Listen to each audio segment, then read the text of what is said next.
And do you do a lot of then fundraisers for other nonprofits at your center? We I've do. seen that Actually, working well.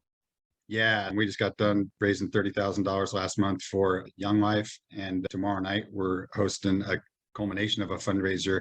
Actually, we've designed a fundraising model. Okay. Tell me about that. So because I'm not any cooler than anybody, I serve on 6 nonprofit boards. I've been in this community a long time. I and other people write checks and support lots of different things. And I just have found what I think to be the most efficient way to raise money. And so you can have car washes and you can get 20 people out in the hot sun for half a day and raise $400. But to really make impact, you got to raise serious money. And so we've just shrunken down a process that helps a nonprofit engage their, let's say their 10 board members and maybe 15 of their most connected people to the organization. And then we've just built a very systematic process for those, let's say in this model, those 25 people to go out and get 10 people to donate, let's say $100. So in that model, that's 25. It takes only 3 to 5 hours for those people to go to get 10 between emails and texting and having a coffee or two with somebody. Hey, can you help me? I love this organization. I'm in for 100 or I'm in for 250. Yeah. Would you mind?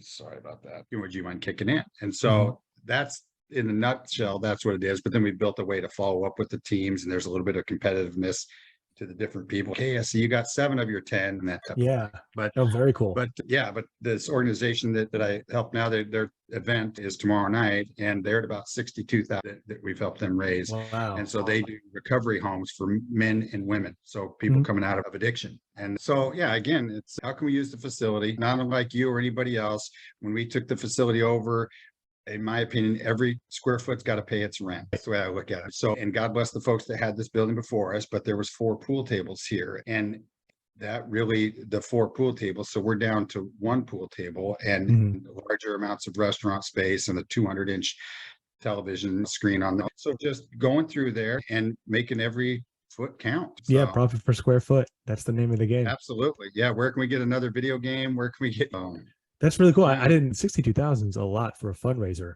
I've heard of people doing maybe 20 or so here for a good cause, but that's pretty impressive that you're able to raise that. We've coached them along the way. We've built this process, and it's just because of years of going to tons and tons of lunches every year. And you either get to the end of this presentation, you write a check or you don't, or whatever. But this also culminates in mostly just a celebration. We call it a bowl-a-thon. It's really just the people who were raising the money and the people who contributed come and eat and bowl and have fun. And it's not like it's work that night. You're not still trying to get people to give money or run 50-person silent auction thing or whatever. So so it's really efficient. That's what attracted me to us building the model. Right. Yeah, that's impressive, because you could talk to any nonprofit organization and you tell them the numbers that you've seen, like that's pretty appealing.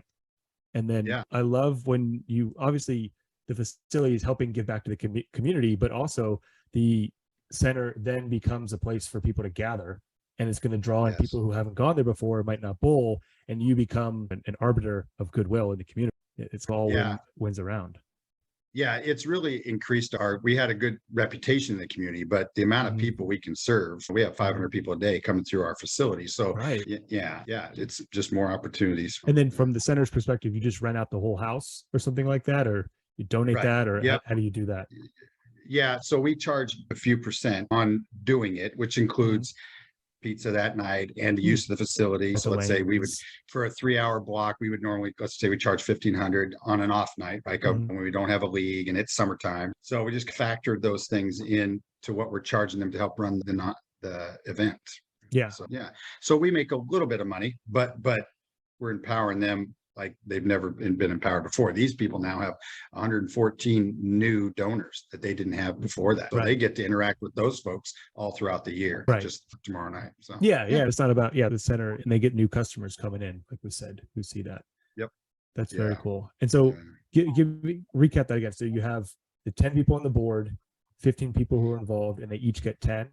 Yes, that's 25 people in this model. And you're asking everybody, and we have a little agreement that they sign. It's not legal binding, but hey, you're committing between now and 98 days from now, and we're going to have this event. You're going to find 10 people. And so whether it's $100 or $250 or whatever, I just ask, like, you put up the first, whatever. If you got $100, great. You're a person who have more means and you want to say 250, you start asking your friends for 250. But in that model, if it was just 10, right? Then that's 25K because each person comes back with 1,000 and donors at 100 and so on. Yeah. So the lift is fairly light, right? Other than the follow up and the challenging them. So we have week after week, we'll check in with them. Hey, I see you got 6, blah, blah, blah, and just kind of encouraging that growth. Yeah, because that's not a huge number, about 10 people.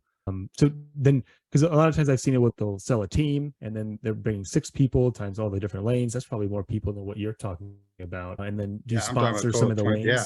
Yeah. And that's just, there's different models for sure. And I'm not saying this is the perfect one. It's just the one that we've developed. So yeah, no, it sounds to be really successful, a huge number. Yeah. And then is it just like a tournament, or you just bowl a few games, or what's the structure of the event? It's just bowling. Yeah, it's just bowling and food and hanging out. And then they'll do a presentation. We have a stage area where they'll have a couple of their recovery people, in this case, tomorrow night, that tell a little bit of their story about how that is. So it's more helping bond people to what they gave to. Yeah, of course. And of course, yeah. And then our nonprofit has a whole media side of what we do. So we have Netflix quality cameras and a production studio and all that. So we'll often help make some concise videos of their people telling their story about the organization, because live people get nervous and it's hard to get them going or shut them down once they get going. Video is a better way of doing it. But yeah, it's just, we've got this facility, wanted to serve the community, and it feels like the more we keep doing, the more money keeps coming in and the more people keep partnering with us. Yeah.